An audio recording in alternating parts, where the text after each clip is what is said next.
Well, Stevie says, my name's McLarnon. I was working with Trademark this last 10 years, and this last 5 years I've been one of the members and the founding member of the Belfast Gaming Club. Stevie also mentioned that the work that Trademark did was with anti-sectarian activities and training along the interface in West Belfast, which was bordering a 60-foot wall from the nationalist and the loyalist communities. And within that work in 2010, we were working with women's groups on both sides of the wall, which was the Fulge Connor women and the Shankill Woodville women. And within these groups, these women were quite smart, articulate, hard-working women, working-class women, who, majority of them were cleaners, and they were being treated very, very badly. Cleaning is seen in society as a menial job. You know, she's just a cleaner. In fact, nobody even knows she's a cleaner. And the only time you know it's a cleaner is when she doesn't show up, and you see the place is dirty, and then you realise, oh fuck, the cleaner wasn't in here today. So we had been working with these groups of women for a number of years on anti-sectarian, conflict resolution, human rights, equality, and then we had been starting to work on the cooperative side. And in 2011, the MTV Awards came to Northern Ireland, and we had received a phone call. This is the problem with me. I tell a story, I forget I have to tell a story. And then I go, hold on. But I tell a story and I forget that I've actually got a screen thing, and I'm sure for what maybe I'll hear the whole story anyway. So as I said, the women's group were working with Trademark, and in 2010 through to 2011. So in 2011 I got a phone call, and there was a guy saying, Ali, you know a cleaner company. Now you have to remember that we're working with these women's groups. These women were treated badly, paid less than minimum wage, no real workers' rights or anything, and they already were learning about cooperatives and what cooperative could do for themselves. And I told the guy on the phone, I says, what's it for? And he said, it's for the MTV Awards. And I says, right, hold on a minute, I'll ring you back in an hour. Now, there was happened to be at the time a woman called Queenie, who was one of the groups, and Jordan was in the other group, and they were best friends across the divide. And they were shopping in the town together, and I rang Queenie and I says, Queenie, do you want to work at the MTV Awards? And she went, I'm here with Jordan. Oh yeah, pretty right. Well, how much is it per hour? You know, the usual stuff when you're thinking of getting a bit of work. And that is how we actually had the seed, the plant ready for the Belfast Gaming Cooperative. There was 4 women employed for a week, and they worked in the MTV Awards in the LC Arena. They cleaned up after Lady Gaga, Justin Bieber, Bieber, I was calling that.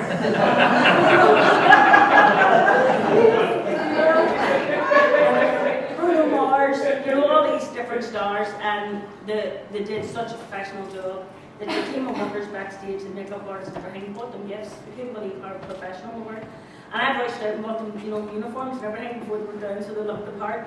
So that was the start of it, and in October 2011, when that was over, we started to really work. We started to sit down, we started to discuss, right, we want to be a workers' cooperative. We applied to the Co-op fund, which was a very small fund. Stevie told you earlier on about we had a small pot of money. Well, this is where the wee small bits of money were coming in for that, us to do cooperative work. We started to work with the women. We started to, everybody came on board. We worked out our business plan. We worked out our rules, cooperative, whoever, you know, each member, we elected our board on, the chairperson, the treasurer, the secretary, and the ball got really rolling. And in May 2012, we became the first cross-community workers cooperative in Northern Ireland, the Belfast Gaming Club, and there's their logo. The logo was designed, Stevie also told you about the Creative Workers Cooperative. Well, we've been working with the Creative Workers Cooperative at the time. And they designed the logo and set up the website for us and everything, and did the whole uniforms and all, they designed everything. Because one of the principles of cooperatives is cooperative to cooperative support, and you support each other, so you give each other work. You know, it's vice versa, it's give and take, and that's what they did. And at the same time, we cleaned their offices. So there was, each person was making money. And we also then secured contracts with ICTU, Trademark, the Creative Workers Cooperative. Then we started to work. In 2012, we got a phone call from the guy who asked us to do MTV Awards. He says, will you do Tenants Vital? Does anybody know what Tenants Vital is? Tenants Vital is a massive music festival which is held on the Boucher Road in Belfast every single summer. And it runs between a week and 2 weeks, but during them 2 weeks there's maybe 4 or 5 concerts, and you're talking about over 100,000 people attend these concerts. There were 6 of us, and they asked us to do this clean-up, and they asked us to do the backstage, and we paid for it. So we sat down and we worked together and we quoted for the job. And at the time, that contract was going to make us like £8,000 profit. That's after everybody was paid. We knew we needed 70 workers. No, the first year we had 40 workers, and we brought 40 workers on board. And they were our students, they were every nationality, every culture, every age group, every sexuality. We didn't care because the corporate were very open-handed. Everybody's welcome. As long as you work hard, you're welcome on board. So we actually do have a list of people who still want to join the Co-op. We just haven't secured full time for everybody yet. And that was tennis to 2013. This is a before picture. This is just the stage, by the way. The field is 5 football pitches. Big. And that's the front stage. Behind stage, there is a village built for all the stars, and we clean the whole village as well. And that was a before, and that was about 5 o'clock in the morning after. And we have it ready for, God, don't even want to think, but that was the second year. That was before and after. That's Joe, she's sitting there. This is one of the founding members. Joe was there from May 2012, and this is Lindsay. And Lindsay was one of the girls that worked in the MTV Awards. And now, as we started off, we're 6, we are now 7, but we're actually 4 new members because 3 members had left during the 4 years that we were doing business. In 2013, we walked in the International Women's Day. Our banner was made and donated to us from Women's Tech, supporting the Women's Workers Cooperative. And we had our flyers made, you'll see the flyers, and we handed them out around the town. We go around to all the businesses and we asked, do you need any cleaning? We're ethical, we're democratically run, we're one member, one vote, the worker, we're a living wage employer, which will be coming up in a second. The Belfast City Council are starting to secure contracts with us because they recognise that we're a good professional team. We're a business. We're just an ethical, democratically run business, and that was in the pipe bands. We do the storming pipe bands every year, and they keep coming back to us every year. We come back because we do a professional job. Tennis Fight in 2014, we had the 6 members working, and we had 75 workers that year because we had over 100,000 people to clean up after over 4 nights. One night was 40,000 people, the next night was 30,000 people, and the last night was like a holiday because there's only 25,000 people, which is great. Car Fat More Title Fight in 2014. Rang up, would you give us a quote for that? That was the week after Tennis Fight. And would you come and clean up? There was 15,000 people that night. But that was nothing, that was a walk in the park. So that was easy enough. I was in America to get to do it. This is Tennis Fight last year. You can see nobody knows how to use a bin. You really notice litter after you clean up after this, and you notice nobody uses bins anymore. Basically, you're all dirty bastards. Exactly. So that's Tennis Fight 2015, and this is the team. That's Teresa, Joe, Tricia, and myself, and this is a team of 4. There's a team of 7 now, and Stevie spoke about people have the mentality of a boss. You're a boss. They don't understand what a workers' cooperative is. And we have 2 members who don't, and we're trying to educate them, and they do not want to be members because they don't want the responsibility of owning a business. But when we say to them, hold on a minute, you're your own boss. When you walk into an office to clean, you remember you're probably earning more than you're sitting on the desk looking down the nose at you, and this is your business. You own this business, you go up with your head held high. But people have family problems, current responsibilities, a lot of things, so it takes an awful lot of commitment and an awful lot of, we work together, solidarity together, we want it to work. So at the minute we have 7 of us there, and there's 4 of us actually on it because 3 of the girls cannot give that extra 8 hours.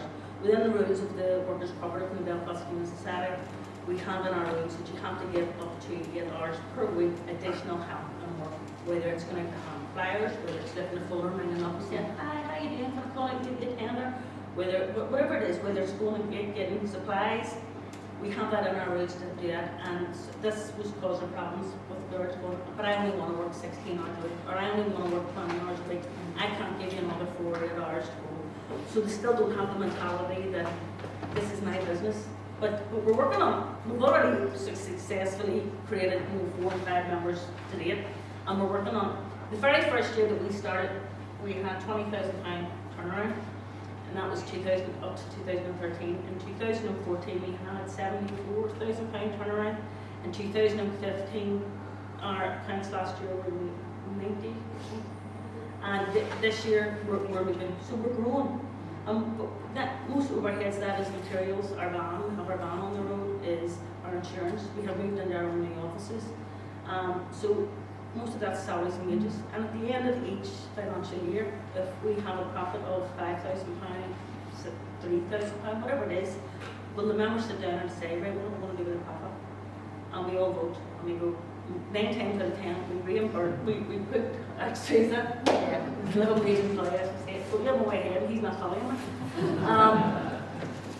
So we don't discriminate again on anybody. We have ex-prisoners who are members on our thing. We have women from the Shankill, we have women from the Falls, we have single mothers. We don't discriminate against anybody. If you want to come in and join, you're more than welcome to join, as long as you have the same ethos as us and you know what democracy is in Ireland. This is a list of our long-term contracts. These are all the people that we currently do on a weekly basis. This keeps 5 women in employment and 1 girl in the office working, and she's the girl. That's the girl sitting there, Joe. But we also clean. We also go out. When we get the big contracts, we all go out and clean. Nobody's afraid of putting toilet brush in their hands to clean toilets for money. We supported the local union taxis co-op 3 years ago by investing or by doing loan stock. Bought £500 with loan stock. We have selected local football club, and we wanted to donate to the football club. So we pay for their rigs, because this is what we make a decision on when we see profit. We go, right, what can we put in our community, what do we need for our company, and we're all going to be dividend this year. And we decide, we make the decisions, we go, oh yeah, we'll give each other 50 quid, we'll all get 50 quid, and we'll put the rest into the company, or else we'll donate. When the whole refugee crisis was happening last year, we went out to the local wholesalers and we filled our van full of all the toiletry needs and all the baby needs that they needed. The refugees, we spent over £700, and we went down to the refugee detention centre and we delivered it all and said that's from Belfast came for. So what we as members decided to do then. We were out there delivering wage issues and problems, not all plain sailing. Very, very hard work. But I think any job's hard work. You know, you go in and the boss wants to tell you, go and do this, go and do that, go and do that. But when you go in, you're making the decisions. So there's that added responsibility on your shoulders. We also discussed about not everybody wants to be members, because people still have the boss mentality. The boss wants to tell me what to do. I cannot be responsible. I cannot be, you know, make my own decisions here. So we still have the same, like the level of commitment is not there from all members. So we do struggle sometimes with that, and we're not going to pretend we don't. It is quite hard work. It's 7 days a week at times, because you have jobs maybe on a Saturday and Sunday. A few weeks ago, it was the day before St. Paddy's Day. We wanted a day off, but our annual contract for Teen and East down that club came up. It's a great wee profit for the co-op, and it's a great wee job that we've been doing for 3 years in a row, and we actually like the customers. And we have to drive like 30 minutes to do it, but it's a great job and we make a profit. We didn't want to let the customer down, so the team, the members, said, let's go, we'll all get in the cars and we'll go and do it. And we did it together as a team, and we got it done and dusted, and the guys ran up going, oh, it's brilliant, that place is spotless, great, no bother, see you later, see you next year. And that's the way it works, because they're so used to it now. We're democratically run, we're living as an employer. We, the members, decide what we do with the profit, and we do invest it in our future and the future of the co-op. And as I say, it's a vision and commitment to founding members of Belfast Co-Op. Actually, I'm the only founding member left, because it just changes hands and it's changing now, but it's still growing. Josephine came in May 2012, the month that we were founded, that we get registered. So I'm really the only founding member left. We want to develop it. It's a business. We're not looking at it as like this is a community thing. We are a profitable business. We know it by our accounts every single year. So we're making a profit and we're going to keep going. In fact, next Tuesday, we're going to tender for a job for 413 student bedrooms within the new big complex that's built in Belfast for Side University. And we got the email asking us to come down and price the job out, because then we go over and price the job, send a tender in, and the girl wants to have a meeting with us next Tuesday. You know, we're doing Belfast in May or the end of June is 3 weeks long, but it's 15 concerts, or 14 concerts and 4 nights is football night and 10 nights is that. And the highest number of the nights is 15,000 people, because it's in the Titanic slipway, and we have won that tender. We're doing that. In August we'll be doing Callum's Fight again, because this is our 5th year in a row and we know the Callum's back again. We are that wee bit cheaper than the big companies, but we're still making a profit. So what's the companies doing? What profit is the companies making? Paying their workers who are cleaning it, honour the living wage. We pay $7.85 an hour. Once you become a member, I knew that wee bit, after a year, it goes to $8.50 an hour. And everybody standing on the field, litter picking, whether it's the founding members or everybody on the fields earning exactly the same wage. There is no hierarchy, there's no split level wages, everybody's a flat structure. Because you're working just as hard as me, so why should I earn any more than you? And that's just the way we're